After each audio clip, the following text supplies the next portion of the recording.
نیکی کے راستے پر چلتے ہوئے اس بات کا خیال رکھنا ضروری ہے کہ شیطان دوسرے لوگوں کے گناہ اور اعمال اس نیک انسان کے سامنے لاتا ہے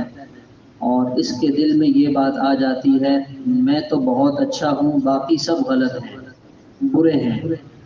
اور یہ چیز اس کے لیے نیکی سے محرومی کا ذریعہ بن جاتی ہے۔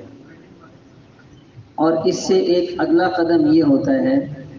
کہ انسان بعض دفعہ دوسروں کے گناہوں کا مذاق اڑاتا ہے، کسی کو اس کے گناہ پر عار دلاتا ہے، شرمندہ کرتا ہے، یا اپنی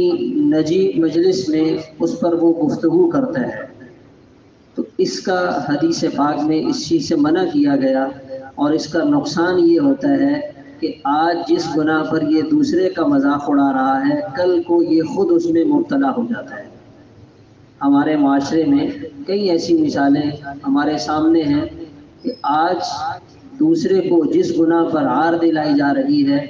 شرمندہ کیا جا رہا ہے، اس کا مذاق اڑایا جا رہا ہے، یہ مذاق اڑانے والا آنے والی کل خود اسی جگہ کھڑا ہوگا جہاں آج وہ دوسرا کھڑا ہوا ہے۔ تو انسان اس وجہ سے کسی گناہ گار کو حقیر نہ سمجھے،